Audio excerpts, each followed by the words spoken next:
আমার জায়নামাজ, এটা ছোট ভাইয়ের জায়নামাজ।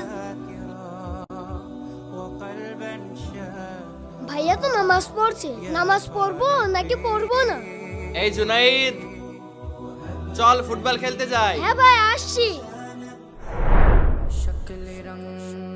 আরে বাবা শুধু বড় ভাইকেই টাকা দেয়, আমাকে 1 টাকাও দেয় না। ধুর, আমার বাবা শুধু বড় ভাইকেই ভালোবাসে, আমাকে একদম ভালোবাসে না। ভাইয়াকে প্রত্যেকদিন টাকা দেয়, আমাকে 1 টাকাও দেয় না। কি বলছো এসব? 500, 1000, 2000, 3000। আজকে বাবার সাথে কথা বলাই লাগবে। বাবা তুমি খালি বড় ভাইকেই টাকা দাও, আমাকে একদম টাকা দাও না। কি বলছো এসব? তোমার কথা ভুল হচ্ছে। চলো আমার সাথে, চলো। আসো, এদিকে আসো। এই যে, এই দেখো তোমার টাকা। এই টাকাগুলো আমি প্রত্যেকদিন তোমাদের জায়নামাজের মধ্যে রাখি। তোমার ভাইয়া প্রত্যেকদিন নামাজ পড়ে আর প্রত্যেকদিন টাকা পায়। আর তুমি নামাজও পড়ো না, জায়নামাজের নিচ থেকে টাকাও পাও না। বাবা আমি আমার ভুল বুঝতে পেরেছি, এখন থেকে আমি 5 ওয়াক্ত নামাজ পড়বো ইনশাআল্লাহ। ইনশাআল্লাহ। প্রিয় দর্শক, ভিডিওটি ভালো লাগলে লাইক করে দাও।